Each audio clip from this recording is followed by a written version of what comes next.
श्री स्वामी समर्थ. आचार्य मंजुषा जोशी या युट्यूब चॅनलवरती आपल्या सगळ्यांचं मनपूर्वक स्वागत. गुरुग्रह मार्गी अवस्थेत येत आहेत. गुरुग्रह मार्गी अवस्थेत येणं म्हणजे काय, तर गुरुग्रहाची योग्य गतीने गतिक्रमण सुरू होणं याला म्हणतात मार्गी अवस्था. वक्री अवस्थेतील गुरु तुमच्या राशी कुंडलीतील प्रथम भावातनं मिथुन राशीतनं गोचर करत होते. अर्थात तुमची मिथुन रास आहे. या महिन्यामध्ये तुमच्या जीवनामध्ये मोठी संधी प्राप्त होऊ शकते, ते व्यक्तिमत्व उंचावण्यासाठी. कारण प्रथम स्थान तुमचं स्वतःचं व्यक्तिमत्व दर्शवतं. तुमचा स्वाभिमान, तुमचा उत्साह, तुमची कार्य करण्याची पद्धत, या सगळ्या गोष्टी आपण प्रथमावरूनच पाहत असतो. या ठिकाणी जेव्हा गुरु ग्रह प्रथम भावामध्ये मार्गी अवस्थेत येतील त्यावेळेस सगळ्यात प्रथम हा बदल करतील तो तुमच्या व्यक्तिमत्वामध्ये उत्साह निर्मिती, त्याचबरोबर तुमच्या कामातील शुभत्व वाढवतील. परंतु आहे, कारण गुरुग्रह ज्या ठिकाणी असतात तेथे थोडेसे जडत्व प्राप्त होत असते, म्हणजेच त्या ठिकाणचे फळ थोडेसे अशुभ मिळू शकते. ते काय, तर तुमच्या स्वतःमध्ये प्रथम स्थान हे तुमच्या स्वतःचं आहे. तुमच्या स्वतःमध्ये थोडासा गर्विष्ठपणा वाढू शकतो किंवा मी करतो, अहम ब्रह्मास्मी असं काहीसं जाणवू शकतं. म्हणून मिथुन राशीच्या जातकांना सांगू इच्छिते, तुम्हाला उपासना करण्याची आवश्यकता आहे. गुरुग्रहांच्या ज्या ज्या ठिकाणी दृष्ट्या येतील त्या ठिकाणची सुद्धा विशिष्ट आणि चांगली फळे मिळणार आहेत. त्यातील प्रथम म्हणजे पंचम, सप्तम, नवम दृष्ट्या ज्या ठिकाणी येत आहेत त्या ठिकाणची विशिष्ट फळे तुम्हाला प्राप्त होतील. सगळ्यात प्रथम म्हणजे पंचम दृष्टीने गुरुग्रह पंचमाला पाहिल म्हणजे तुमचं शिक्षण उत्कृष्ट प्रकारे सुरुवात करून देईल. ज्यांना ऍडमिशन घ्यायचंय, नवीन काही शिकायचंय, त्यासाठी तुम्हाला स्वतःला प्रोत्साहित करण्याचं कार्य गुरुग्रह करणार आहे. यानंतर दुसरे चांगले उत्तम असे फळ प्राप्त होणार, ते म्हणजे संतान सौख्य. तुमच्या संततीकडनं तुम्हाला सौख्य प्रदान होणार आहे. त्यांच्या जीवनामध्ये काही गोष्टी घडतायत, काही अशुभ कार्य घडतंय किंवा काही त्रास सुरू आहे, तो सगळा आता परिवर्तित होईल. तो सगळा त्रास आता शमू शकणार आहे. हे सुद्धा चांगले आणि सुंदर फळ गुरुग्रहाच्या कृपेने मिळणार आहे. गुरुग्रहाची पंचम स्थानावर जेव्हा दृष्टी येते त्यावेळेस पोटासंदर्भातील काही विकार असतील तर ते सुद्धा कमी होऊ शकतात. याचबरोबर गुरुग्रहांची पंचमावर दृष्टी येते त्यावेळेस संततीचं प्लॅनिंग सुद्धा तुम्ही करू शकता. प्रथम संतती आहे किंवा प्रथमच संतती तुम्हाला हवी आहे, तर कन्सीव्ह होण्यासाठी तुमच्या पत्रिकेमध्ये आणि तुमच्या पतींच्या किंवा पत्नीच्या पत्रिकेमध्ये, दाम्पत्यांच्या पत्रिकेमध्ये जर संतान योग सुरू असेल तर गुरुग्रहाची ही दृष्टी अत्यंत श्रेष्ठ ठरेल त्या संदर्भातील तुम्हाला पुढे कन्सीव्ह होण्यासाठी. त्यामुळे ज्यांना संतती हवी आहे, प्लॅनिंग करायचं, त्यांच्यासाठी गुरुग्रहाची विशेष कृपा म्हणता येईल.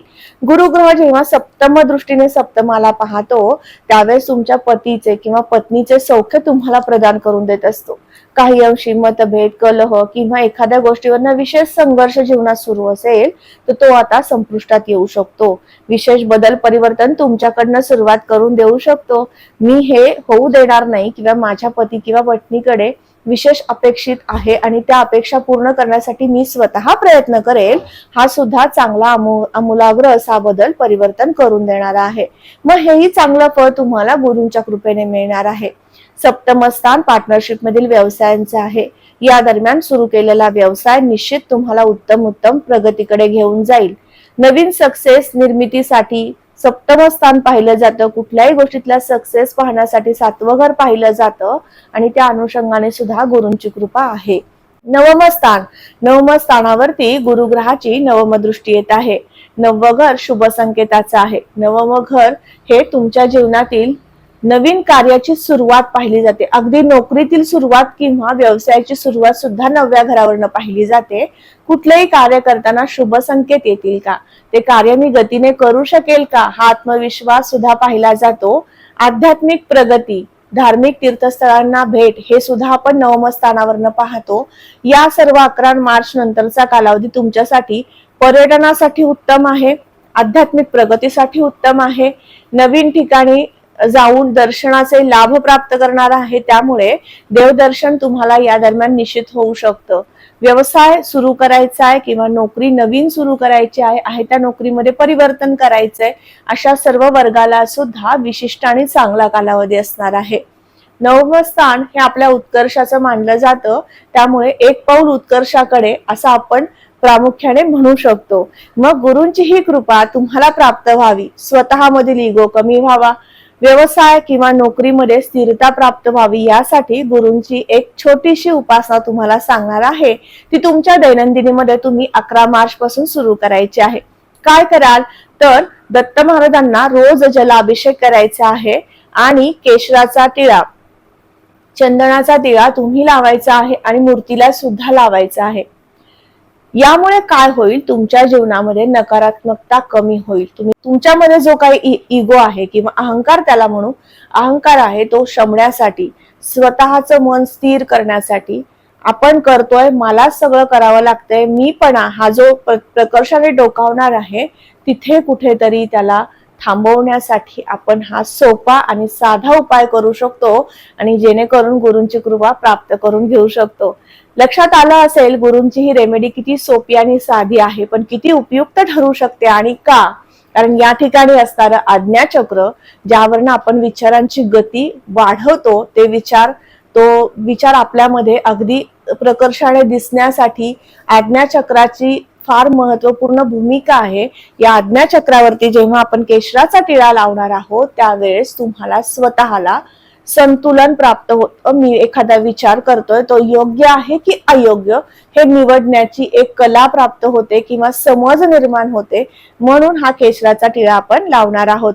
त्याचबरोबर दत्तमूर्तीला स्नान केल्यामुळे मनामध्ये एक पवित्र भावना, शुभ फळे प्राप्त होतात, स्वतःचा अहंकार निघून जातो आणि स्वतः प्रभू दत्त महाराजांच्या समोर आपण नतमस्तक होऊन सोडून देऊ शकतो। स्वतःच्या मनामध्ये असणारा किंवा स्वतःमध्ये असणारा जो अहमपणा आहे तो आपण त्या ठिकाणी कमी करू शकतो। म्हणून जेव्हा तुम्ही दररोज मूर्तीला स्नान घालणार आहात त्यावेळेस कोणता मंत्र म्हणायचा आहे तो खाली मी डिस्क्रिप्शन मध्ये देणार आहे, निश्चित करून पहा।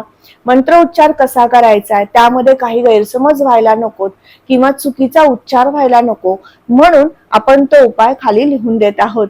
पुन्हा भेटणार आहे अशाच महत्वपूर्ण माहितीला घेऊन। तोपर्यंत याच महिन्यामध्ये येणाऱ्या गुढीपाडव्याच्या नववर्षाच्या आपल्या सगळ्यांना मनपूर्वक अशा हार्दिक शुभेच्छा देऊन आता या माहितीला पूर्णविराम देते। या चॅनलवरती नवीन असाल लगेच चॅनलला सबस्क्राईब करा, बेल आयकॉनला क्लिक करा। महत्वपूर्ण यावरती व्हिडिओज आहेत ते जाऊन समजून घ्या, तुमच्या राशीचं राशीफळ आहे तेही समजून घ्या। श्री स्वामी समर्थ, जय जय स्वामी समर्थ, रामकृष्ण हरी।